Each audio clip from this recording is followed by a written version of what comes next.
हमारे चारों ओर एक अदृश्य युद्ध चल रहा है, चाहे हम उसे पहचाने या नहीं। यह एक आत्मिक युद्ध है जो हमारे रोजमर्रा के जीवन को ऐसे तरीकों से प्रभावित करता है जिन्हें हम अक्सर नजरअंदाज कर देते हैं। बाइबल हमें बार बार इस संघर्ष के बारे में चेतावनी देती है, याद दिलाती है कि हमारा संघर्ष मांस और रक्त से नहीं है, बल्कि अधिकारों, शक्तियों और इस युग की अंधकारमय शक्तियों के खिलाफ है।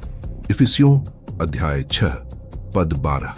लेकिन अगर मैं आपसे कहूं कि इस युद्ध के बीच एक ऐसा वचन है जो इतना शक्तिशाली है कि जब वह बोला जाता है तो शैतान भी कांप उठता है, एक ऐसा वचन जो अंधकार के राज्य के लिए इतना खतरनाक है कि शैतान सदियों से इसे विश्वासियों से छिपाने की कोशिश कर रहा है। इतिहास में हमने देखा है कि परमेश्वर के वचन में कैसी शक्ति है। यह सिर्फ कागज पर लिखा शब्द नहीं है, बल्कि एक जीवित और सांस लेने वाली शक्ति है। जब यीशु जंगल में परीक्षा में पड़े तो उन्होंने शैतान से बहस नहीं की, न ही तर्क किया। इसके बजाय उन्होंने सीधे शास्त्र का सहारा लिया। लिखा है, यही था उनका उत्तर। हर बार जब शैतान ने उन्हें छलने की कोशिश की, यीशु ने परमेश्वर के वचन से उसका सामना किया। और हर बार जब यीशु ने वचन बोला, दुश्मन की शक्ति टूटती चली गई। क्यों? क्योंकि परमेश्वर का वचन सिर्फ सत्य नहीं है, बल्कि उससे कहीं बढ़कर है। यह एक हथियार है, एक तलवार जो धोखे, डर और अंधकार को चीर देती है। लेकिन हर वचन समान रूप से भयभीत नहीं करता। कुछ वचन आश्वासन देते हैं, कुछ मार्गदर्शन प्रदान करते हैं, लेकिन कुछ चुनिंदा वचन ऐसे हैं जो दिव्य अधिकार से इतने भरे हुए हैं कि उन्हें सुनकर शैतानी दुनिया में हलचल मच जाती है। कल्पना कीजिए, आप एक घने अंधेरे कमरे में खड़े हैं, जहां आपको लगता है कि कोई अदृश्य आंखें आपको देख रही हैं। एक दुष्ट उपस्थिति का बोझ आपको महसूस हो रहा है। फिर आप एक माचिस जलाते हैं और तुरंत ही रोशनी अंधकार को चीर देती है। अंधेरे की छायाएं न बहस करती हैं, न विरोध, वे बस गायब हो जाती हैं। आत्मिक दुनिया में भी ऐसा ही होता है। जब एक विश्वासी बाइबल का सबसे शक्तिशाली वचन बोलता है, शैतान और उसकी सेनाएं उसे सहन नहीं कर पाती।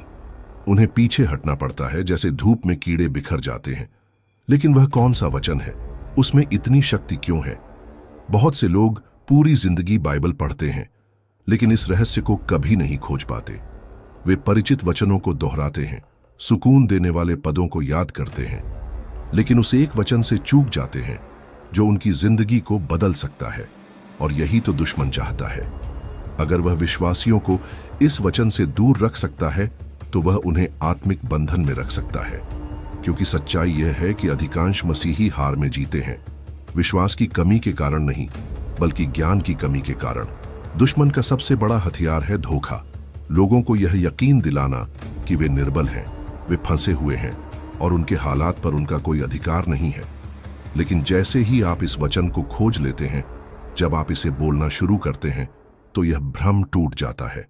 सोचिए, बाइबल में दर्ज चमत्कारी छुटकारे की कहानियां वे कैसे हुईं? यही वह शक्ति है जो इस वचन में छिपी है। पौलुस और सिलास कैद में थे, जंजीरों से बंधे हुए, लेकिन उन्होंने परमेश्वर की स्तुति में गीत गाने शुरू कर दिए। अचानक एक भूकंप आया, जमीन हिल उठी, जेल के दरवाजे खुल गए और उनकी जंजीरें टूटकर गिर पड़ी। यरीहो की दीवारें, जो मजबूत और अभेद्य थीं, परमेश्वर के लोगों की एक पुकार से ढह गईं। बार बार हम देखते हैं कि परमेश्वर का वचन कैसे अलौकिक शक्ति को प्रकट करता है, हर बंधन को तोड़ देता है। लेकिन यहां ध्यान देने वाली बात है, ये चमत्कार किसी संयोग से नहीं हुए। ये इसलिए हुए क्योंकि परमेश्वर के लोग जानते थे कि अपने शब्दों को उसकी इच्छा के साथ कैसे मिलाना है। वे समझते थे कि वह क्या कह चुका है और उसे बोलने की शक्ति को पहचानते थे। लेकिन अगर आपको नहीं पता कि क्या बोलना है, अगर आप लंबे समय से प्रार्थना कर रहे हैं, अपने जीवन में किसी टूपो की गुहार लगा रहे हैं, लेकिन फिर भी कुछ नहीं बदल रहा, यही वह जगह है जहां यह वचन आता है। यह वह चाबी है जो आपकी आत्मिक शक्ति को खोलती है। एक ऐसा वचन जो बोले जाने पर सिर्फ शांति नहीं लाता, बल्कि अंधकार की शक्तियों के खिलाफ युद्ध छेड़ देता है। यह उत्पीड़न को खत्म करता है, बंधनों को तोड़ता है और परमेश्वर की शक्ति को ऐसे तरीकों से प्रकट करता है जो इंसानी समझ से परे हैं।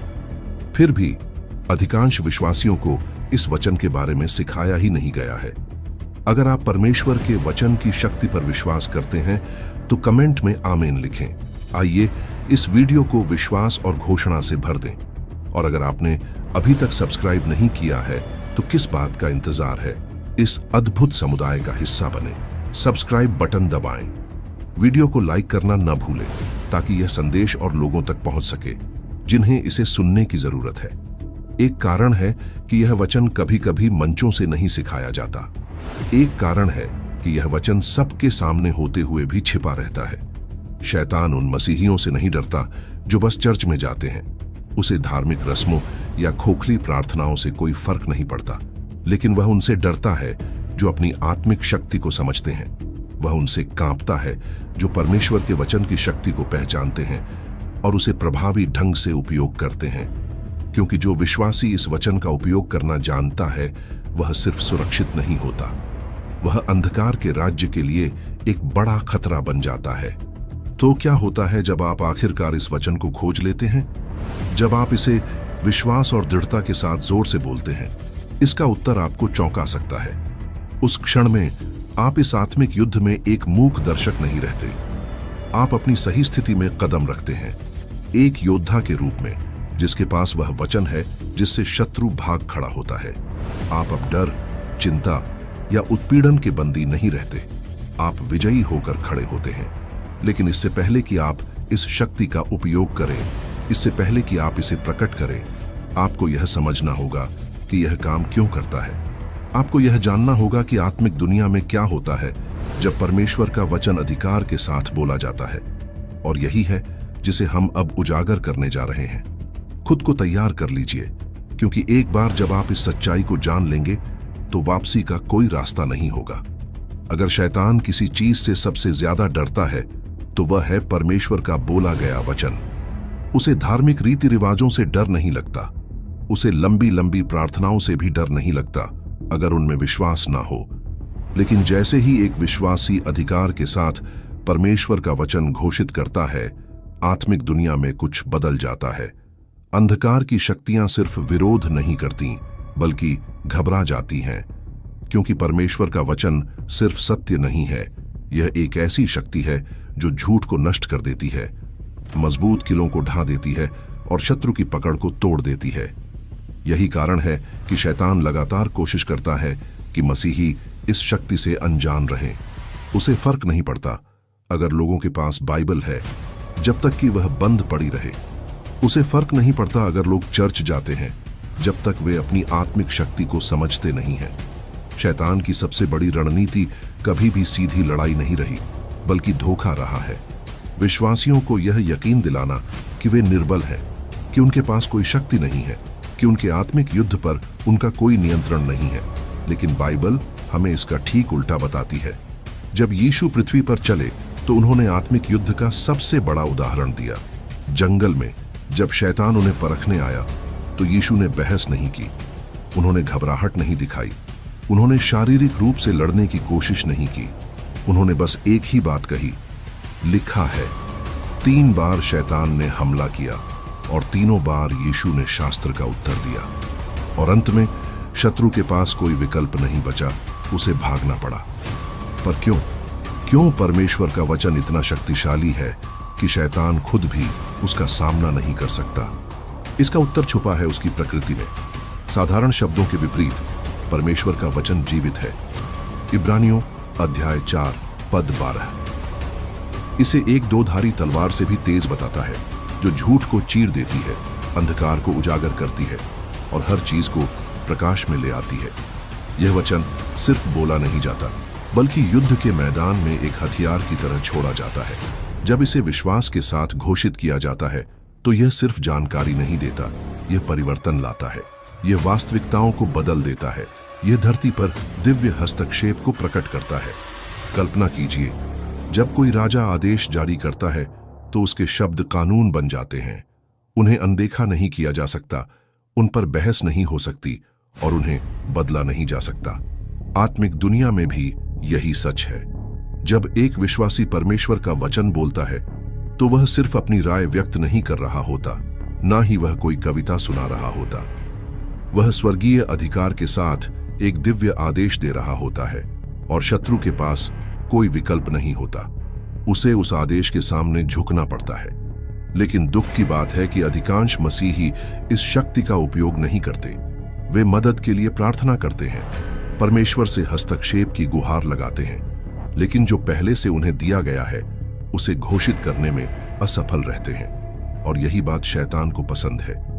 वह चाहता है कि विश्वासियों को लगे कि वे असहाय हैं, कि वे बस मायूस होकर गुहार लगाएं, बजाय इसके कि वे अपनी परमेश्वर दी हुई आत्मिक शक्ति में खड़े हों।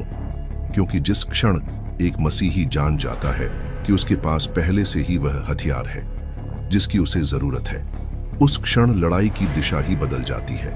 तो क्या होता है जब आप अधिकार के साथ शास्त्र को घोषित करना शुरू करते हैं?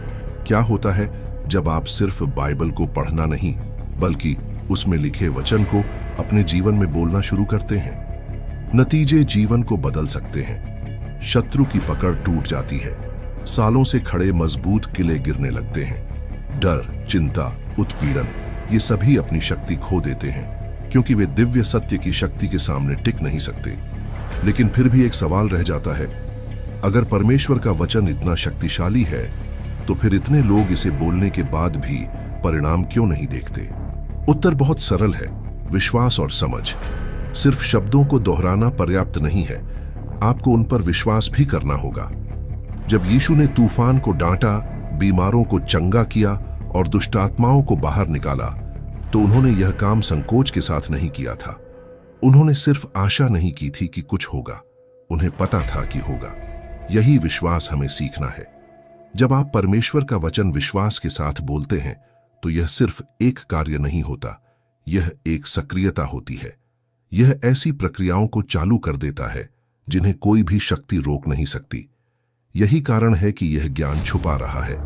यही कारण है कि कई चर्चों में बोले गए वचन की वास्तविक शक्ति नहीं सिखाई जाती। यही कारण है कि इतने सारे विश्वासी डर, शक और संघर्ष के चक्र में फंसे रहते हैं। क्योंकि अगर हर मसीही को यह सच्चाई समझ आ जाए कि उन्हें कितना अधिकार दिया गया है, तो शैतान का राज्य एक ही रात में ढह जाएगा। लेकिन खुशखबरी यह है, आपको आत्मिक अज्ञानता में जीने की जरूरत नहीं है। आपको धोखे में फंसे रहने की जरूरत नहीं है। आपके पास पहले से ही वह शक्ति है जिससे आप अपनी परिस्थिति को बदल सकते हैं। आप अंधकार को आदेश दे सकते हैं कि वह भाग जाए। आप दिव्य विजय में चल सकते हैं। यह शक्ति हमेशा आपके पास रही है।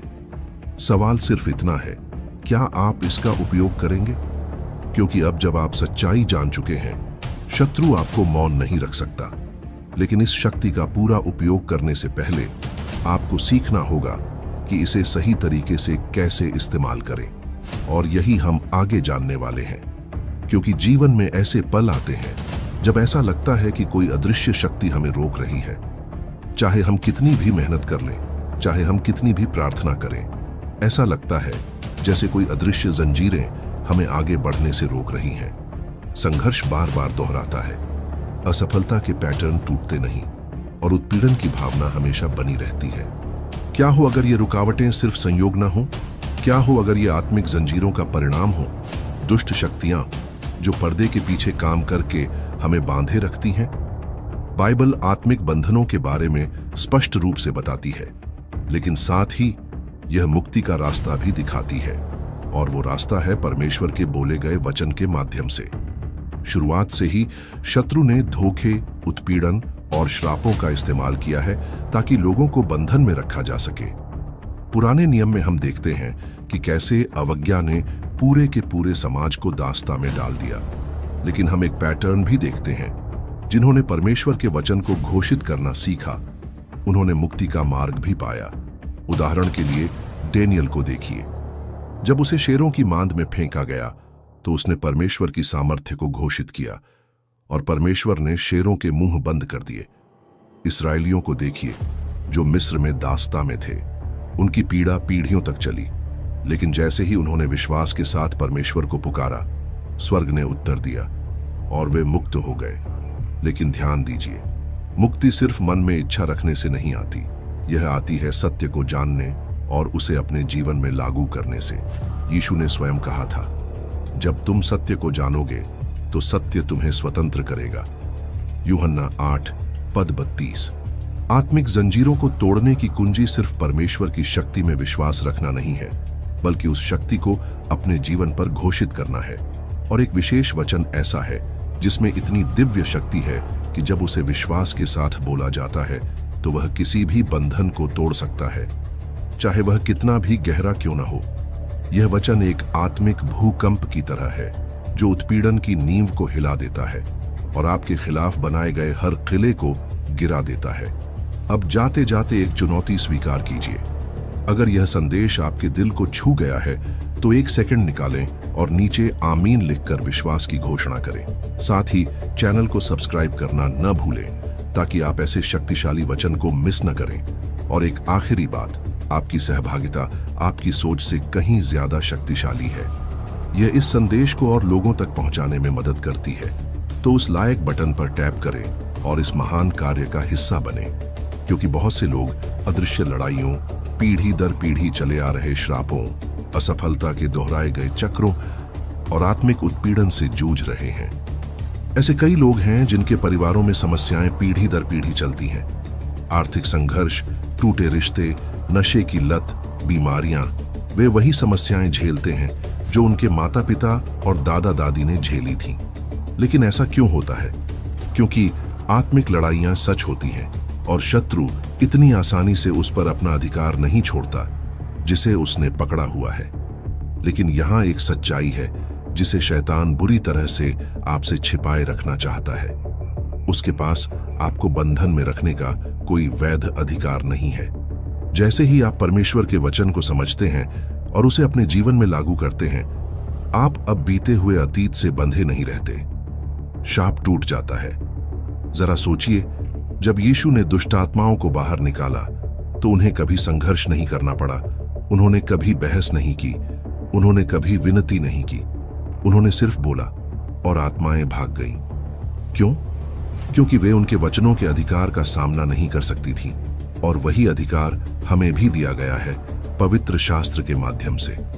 लूका 10 पद 19 में लिखा है, सुनो, मैंने तुम्हें सर्पों और बिच्छुओं पर और शत्रु की सारी शक्ति पर अधिकार दिया है और कोई वस्तु तुम्हें किसी प्रकार से हानि नहीं पहुंचाएगी। यह सिर्फ एक सांत्वना देने वाला वचन नहीं है, यह आत्मिक जगत में एक वैध घोषणा है। लेकिन सवाल यह है, आप इसका इस्तेमाल कैसे करें? इन वचनों को हथियार में कैसे बदलें? उत्तर है सक्रिय विश्वास, एक्टिव फेथ। सिर्फ बाइबल पढ़ना काफी नहीं है, उसे बोलना, उस पर विश्वास करना और जीवन में लागू करना जरूरी है। जब आप परमेश्वर के वचन को दृढ़ विश्वास के साथ घोषित करते हैं तो आप सिर्फ प्रार्थना नहीं कर रहे होते, आप स्वर्गीय आदेश जारी कर रहे होते हैं जिसे शत्रु अनदेखा नहीं कर सकता। आप अपने आप को परमेश्वर के वादों की दिव्य सुरक्षा के नीचे रख रहे होते हैं और जो भी शक्ति उनके खिलाफ खड़ी होती है उसे गिरना ही पड़ता है। ऐसे कई गवाहियां हैं जहां लोग सालों तक उत्पीड़न में जीते रहे। उन्होंने हर कोशिश की, हर तरीका अपनाया, लेकिन फिर भी वे बंधन में फंसे रहे। लेकिन जैसे ही उन्होंने रोजाना परमेश्वर के वचन को घोषित करना शुरू किया, सब कुछ बदल गया। कुछ लोगों ने तुरंत बदलाव का अनुभव किया, जैसे अंधकार का पर्दा अचानक हट गया हो। कुछ लोगों ने धीरे धीरे लेकिन अस्वीकार्य बदलाव देखे। पैटर्न साफ है, जब परमेश्वर का वचन लगातार बोला जाता है तो चीजें आगे बढ़ने लगती हैं। लेकिन यही सबसे बड़ी चुनौती है, अधिकतर लोग बहुत जल्दी हार मान लेते हैं। वे 1-2 बार वचन को घोषित करते हैं और जब तुरंत कोई परिणाम नहीं दिखता तो मान लेते हैं कि यह काम नहीं कर रहा। लेकिन आत्मिक युद्ध में अक्सर धैर्य की जरूरत होती है। जरा सोचिए यहोशू और यरीहो की दीवारों की कहानी को। इस्राएलियों को आदेश दिया गया था कि वे 7 दिन तक उस नगर के चारों ओर घूमें और फिर दीवारें गिर गईं। अगर उन्होंने छठे दिन हार मान ली होती तो क्या होता? उनकी जीत बस एक कदम दूर थी, लेकिन उसके लिए आज्ञाकारिता और धैर्य जरूरी था। आज के आत्मिक युद्ध में भी यही सिद्धांत लागू होता है। तो अब सवाल है, शुरुआत कैसे करें? पहला कदम है अपने जीवन में क्या तोड़ना जरूरी है, इसे पहचानना। क्या आपके जीवन में असफलता, भय, चिंता, बीमारी या उत्पीड़न के पैटर्न हैं जिनका कोई तर्कसंगत कारण नहीं दिखता? जब आप अपने आत्मिक युद्ध को पहचान लेते हैं तो अगला कदम है सही पवित्र शास्त्र को खोजना जिसे आप उस समस्या पर घोषित कर सकें, क्योंकि सच्चाई ये है, शत्रु के हर हमले के लिए बाइबल में एक वचन है जो उसे परास्त कर सकता है। और सबसे जरूरी बात, उस वचन को रोजाना निडर होकर बोलिए। जब तक कि आप अपनी जीत न देख लें, शत्रु आपको हतोत्साहित करने की कोशिश करेगा। वह आपको यकीन दिलाने की कोशिश करेगा कि कुछ नहीं बदल रहा। लेकिन धोखा मत खाइए, आत्मिक जगत में कुछ जरूर घट रहा है। जैसे ही आप विश्वास के साथ अपने मुंह से वचन निकालते हैं, बंधनों की जंजीरें कमजोर होने लगती हैं, मजबूत किले टूटने लगते हैं, और जो ताकतें आपके खिलाफ काम कर रही हैं उनकी पकड़ ढीली पड़ जाती है। इसीलिए शैतान पूरी कोशिश करता है कि विश्वासी घोषित वचन की शक्ति को ना समझ सकें, क्योंकि एक बार जब आप परिणाम देख लेते हैं, जब आप देख लेते हैं कि परमेश्वर के वादों को घोषित करने से जीवन में कैसा परिवर्तन आता है, तो आप फिर कभी भय और बंधन में नहीं रह पाएंगे।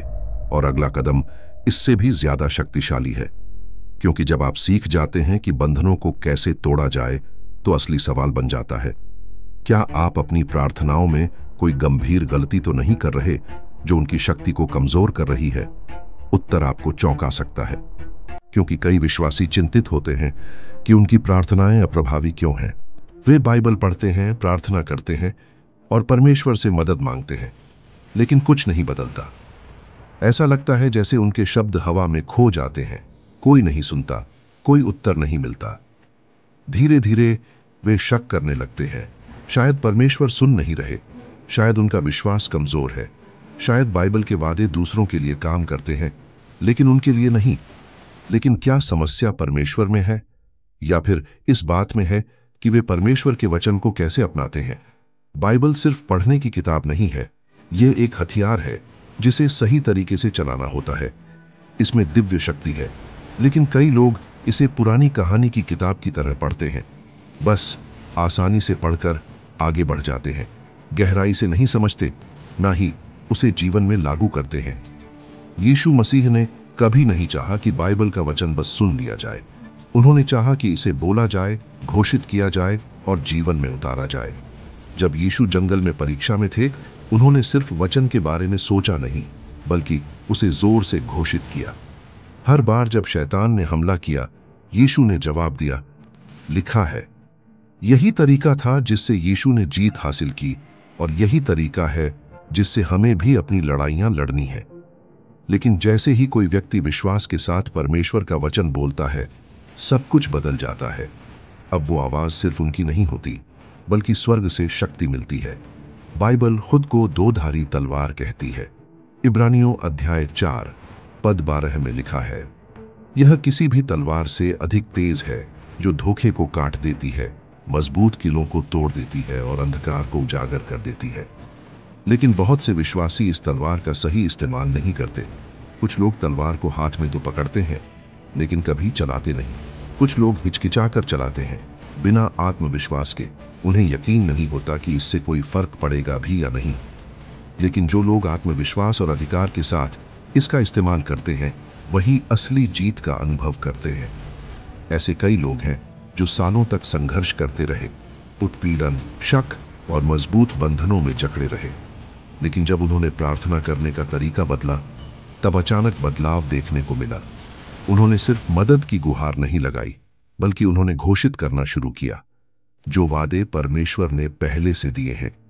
उन्होंने सिर्फ सुरक्षा के लिए प्रार्थना नहीं की, बल्कि घोषित किया कि परमेश्वर ने पहले ही उन्हें सुरक्षित रखा है। उन्होंने भजन संहिता अध्याय 91 को अपने जीवन पर घोषित किया। उन्होंने सिर्फ ताकत के लिए प्रार्थना नहीं की, बल्कि यशायाह अध्याय 40 पद 31 को जोर से बोला, जो प्रभु की बाट जोहते हैं उनकी शक्ति नई हो जाएगी। यही बदलाव था जब उनकी प्रार्थना मौन रहने से सक्रिय घोषणा में बदल गई। लेकिन यह फर्क इतना जरूरी क्यों है? क्योंकि विश्वास सिर्फ मन में मानना नहीं है, बल्कि बोलना भी है। यीशु ने मरकुस अध्याय 11 पद 23 में कहा, मैं तुमसे सच कहता हूं, जो कोई इस पहाड़ से कहे, तू उठकर समुद्र में गिर जा, और अपने दिल में शक न करे, बल्कि विश्वास करे कि जो वह कह रहा है वह होगा, तो वैसा ही होगा। ध्यान दो, यीशु ने नहीं कहा कि अगर कोई पहाड़ के हटने के बारे में सोचे, बल्कि उन्होंने कहा कि अगर कोई कहे आपके शब्दों में शक्ति है, लेकिन तब जब वे परमेश्वर के सत्य के साथ मेल खाते हैं। यहां कई लोग गलती कर बैठते हैं। कुछ लोग बाइबल पढ़ते हैं लेकिन उस पर ध्यान नहीं करते। कुछ लोग वचन को दोहराते हैं लेकिन उस पर सच्चा विश्वास नहीं करते। और कुछ लोग विश्वास तो रखते हैं लेकिन जल्दी हार मान लेते हैं। वे कुछ दिन प्रार्थना करते हैं और जब तुरंत नतीजे नहीं मिलते तो रुक जाते हैं। लेकिन आध्यात्मिक लड़ाई हमेशा जल्दी नहीं जीतती। कई बार ऐसा होता है जैसे एक बंद दरवाजे पर बार बार दस्तक देनी पड़ती है, तब जाकर वो दरवाजा खुलता है। सवाल ये है, क्या आप बार बार दस्तक देना जारी रखेंगे? एलियाह की कहानी को देखिए, पहला राजा अध्याय 18 में। जब उन्होंने सूखे के सालों के बाद बारिश के लिए प्रार्थना की तो उन्होंने सिर्फ एक बार प्रार्थना करके रुक नहीं गए। उन्होंने अपने सेवक को बार बार भेजा कि जाकर देखो क्या कोई बादल दिख रहा है। 6 बार सेवक ने आकर कहा कुछ नहीं है, लेकिन 7वीं बार एक छोटा सा बादल दिखाई दिया और थोड़ी ही देर में जोरदार बारिश शुरू हो गई। अब सोचिए, अगर एलियाह 6ठी बार ही हार मान लेते तो उनकी जीत तो बस एक कदम दूर थी, लेकिन उसके लिए धैर्य और लगातार प्रयास जरूरी था। यही बात आपकी जिंदगी में भी लागू होती है। प्रार्थना करते रहो, विश्वास बनाए रखो और परमेश्वर के वचन को बोलते रहो। ब्रेक थ्रू कभी भी आ सकता है। आज भी यही सच है। बहुत से लोग जल्दी हार मान लेते हैं। वे प्रार्थना करते हैं, बाइबल के वचन को घोषित करते हैं, लेकिन जब तुरंत बदलाव नहीं दिखता तो वे मान लेते हैं कि कुछ नहीं हो रहा। लेकिन आध्यात्मिक दुनिया में कुछ जरूर हो रहा होता है। जिस पल आप परमेश्वर का वचन घोषित करते हैं, उसी पल आप आत्मिक स्तर पर चीजों को बदल रहे होते हैं, भले ही आपको अभी वह दिखाई न दे। विश्वास में बोले गए हर शब्द शैतान की पकड़ को कमजोर करता है। सत्य की हर घोषणा जीत की नींव रखती है। इसीलिए शैतान इतनी जोर से कोशिश करता है कि आप चुप रहें। वह जानता है कि जब कोई विश्वासी विश्वास के साथ परमेश्वर का वचन बोलता है तो वह शैतान के लिए खतरनाक होता है। उसे पता है कि अगर आप लगातार सत्य को घोषित करते रहेंगे तो बंधन टूटेंगे, जंजीरें गिरेंगी और उसका आपकी जिंदगी पर जो भी कब्जा है वह खत्म हो जाएगा। इसीलिए वह आपको ये यकीन दिलाने की कोशिश करता है कि आपके शब्दों से कोई फर्क नहीं पड़ता, कि आपकी प्रार्थनाएं व्यर्थ हैं, कि कुछ भी नहीं बदल रहा। लेकिन ये सब झूठ है। सच्चाई यह है कि आपके शब्द कुछ शक्तिशाली बना रहे हैं। हर एक घोषणा, विश्वास में बोला गया हर वचन, परमेश्वर के हर वादे पर किया गया विश्वास, ये सब कुछ महान चीज की तैयारी कर रहे हैं। और एक दिन वह पल आएगा जब जिसके लिए आप प्रार्थना कर रहे थे वह सिर्फ एक वादे की तरह नहीं रहेगा, बल्कि हकीकत बन जाएगा। लेकिन अभी एक अंतिम कदम बाकी है। अब जब आप जान चुके हैं कि परमेश्वर का वचन क्यों बोलना जरूरी है, तो सवाल है, जब आप इसे लगातार बोलते हैं तब आध्यात्मिक दुनिया में क्या होता है? इस सवाल का जवाब आपकी सोच को बदल देगा। जब आप विश्वास के साथ परमेश्वर का वचन घोषित करते हैं तो आध्यात्मिक दुनिया में कुछ शक्तिशाली होता है। ये सिर्फ आपके होठों से निकले शब्द नहीं होते, बल्कि आपके जीवन में ईश्वरीय अधिकार छोड़ा जाता है। लेकिन जब आप वह वचन बोलते हैं जिसे शैतान सबसे ज्यादा डरता है, तो क्या होता है? जब आप मजबूती से खड़े होकर वह घोषणा करते हैं जो परमेश्वर ने पहले ही कह दी है, तो अनदेखी दुनिया में क्या बदलता है? बाइबल हमें इसके कुछ झलक देती है। डेनियल अध्याय 10 में एक स्वर्गदूत डेनियल के पास संदेश लेकर आता है और एक चौंकाने वाला रहस्य प्रकट करता है। उसने कहा कि जिस पल डेनियल ने प्रार्थना शुरू की, उसी पल उसकी बातें स्वर्ग में सुनी गईं। लेकिन आध्यात्मिक दुनिया में रुकावटें थीं। स्वर्गदूत को संदेश पहुंचाने से रोकने के लिए दुष्ट आत्माएं खड़ी थीं। अगर एक शक्तिशाली स्वर्गदूत को भी आध्यात्मिक विरोध का सामना करना पड़ा, तो सोचिए, जब आप अपने जीवन में परमेश्वर का वचन बोलते हैं तब क्या होता होगा? हर एक घोषणा आत्मिक दुनिया में लहरें पैदा करती है, मजबूत गढ़ों को तोड़ती है, बाधाओं को खत्म करती है और ईश्वरीय हस्तक्षेप को आमंत्रित करती है। शैतान अपनी पूरी ताकत लगाता है ताकि विश्वासियों को चुप रखा जा सके। वह चाहता है कि आपको लगे कि आपकी प्रार्थनाएं बेअसर हैं, कि आपके शब्दों में कोई ताकत नहीं है। लेकिन ये एक झूठ है। जिस पल आप विश्वास के साथ परमेश्वर का वचन बोलते हैं, शैतान की पकड़ कमजोर होने लगती है। जरा कल्पना कीजिए, आप एक बिल्कुल अंधेरे कमरे में हैं। जिस पल आप एक छोटी सी माचिस जलाते हैं, वह छोटी सी लौ भी उस अंधकार को तोड़ देती है। रोशनी अंधकार से बहस नहीं करती, वह बस अपना अधिकार जमा लेती है। यही होता है जब आप परमेश्वर का वचन अपने हालात में बोलते हैं। अंधकार के पास पीछे हटने के अलावा कोई विकल्प नहीं बचता। अगर आप जीत में चलने के लिए तैयार हैं तो अभी नीचे आमेन लिख कर बताएं। आपके शब्दों में ताकत है। और अगर आप यहां नए हैं तो सिर्फ वीडियो मत देखें, इस आध्यात्मिक जागृति का हिस्सा बने। सब्सक्राइब करें और नोटिफिकेशन चालू करें ताकि आप एक भी ऐसा संदेश मिस न करें जो जीवन बदल सकता है। और हां, लाइक बटन दबाना न भूलें। यह एक आसान तरीका है सहमति में खड़े होने का और परमेश्वर का सत्य फैलाने में मदद करने का। लेकिन यहां एक और महत्वपूर्ण बात है, लगातार बने रहना जरूरी है। बहुत से लोग हिम्मत हार जाते हैं जब तुरंत नतीजे नहीं दिखते। वे एक दो बार परमेश्वर का वचन बोलते हैं और जब तुरंत बदलाव नहीं दिखता तो रुक जाते हैं। लेकिन अक्सर ब्रेक थ्रू उन लोगों को मिलता है जो डटे रहते हैं। याद कीजिए इलाइजा की कहानी, पहला राजा अध्याय 18। उसने बारिश के लिए प्रार्थना की। भले ही आसमान में कोई संकेत नहीं था, फिर भी उसने अपने सेवक को बार बार आसमान देखने भेजा। 7 बार भेजा गया। पहली 6 बार कुछ नहीं हुआ, लेकिन 7वीं बार एक छोटा सा बादल दिखाई दिया जो बाद में तेज बारिश का कारण बना और सूखा खत्म हो गया। क्या होता अगर इलाइजा ने तीसरी या चौथी प्रार्थना के बाद हार मान ली होती? जवाब सीधा है, वह चमत्कार कभी नहीं देख पाता। यही बात आप पर भी लागू होती है। जब आप लगातार परमेश्वर का वचन घोषित करते हैं, तभी आप अपने चमत्कार को देख पाएंगे। जब आप वह शक्तिशाली वचन बोलते हैं जिससे दुश्मन कांप उठता है, तो आपको तुरंत कोई बदलाव नजर नहीं आएगा, लेकिन यकीन मानिए, कुछ तो बदल रहा है। अंधकार की शक्तियां पीछे हट रही हैं। वो जंजीरें जिन्होंने आपको सालों तक बांध रखा था, अब टूटने लगी हैं। हर बार जब आप विश्वास के साथ परमेश्वर का वचन बोलते हैं, तो आप आत्मिक दुनिया में कुछ बना रहे होते हैं। आप उस सत्ता को मजबूत कर रहे होते हैं जो परमेश्वर ने आपको पहले ही दे दी है। ऐसे कई गवाह हैं जो सालों तक दबाव, डिप्रेशन, चिंता, डर और आर्थिक तंगी से जूझते रहे।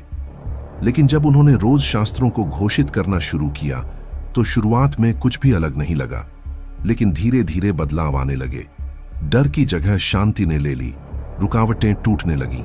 जो चीजें पहले असंभव लगती थीं, वे हकीकत बन गईं। क्यों?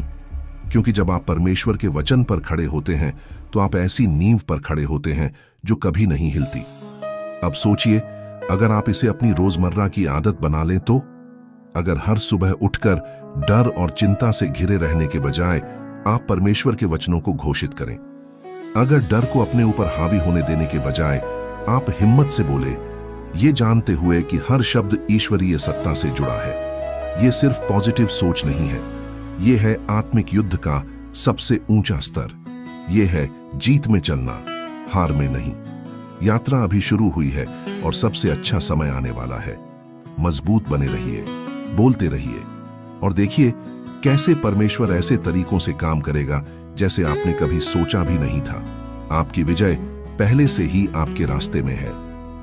प्रिय भाइयों और बहनों, जहां कहीं भी आप हैं, मैं आपको एक क्षण के लिए रुकने और प्रभु की उपस्थिति में आने के लिए आमंत्रित करता हूं। अगर आप अपनी आंखें बंद कर सकते हैं तो कृपया ऐसा करें। यदि किसी कारणवश आप आंखें नहीं बंद कर सकते तो कोई बात नहीं, बस ध्यान से सुने और मन ही मन इन शब्दों को दोहराएं। आज हम सिर्फ शब्द नहीं बोलेंगे, बल्कि आत्मिक दुनिया में एक गूंज उठेगी। यह प्रार्थना सिर्फ एक औपचारिकता नहीं है, यह एक आत्मिक कार्य है, एक ऐसा कदम जो हमारे जीवन में बदलाव लाएगा। आइए पूर्ण आज्ञाकारिता और विश्वास के साथ प्रभु के सामने झुकें। हम एक साथ प्रार्थना करेंगे, विश्वास के साथ कि जो कुछ हम कहेंगे वह आत्मिक दुनिया में असर डालेगा।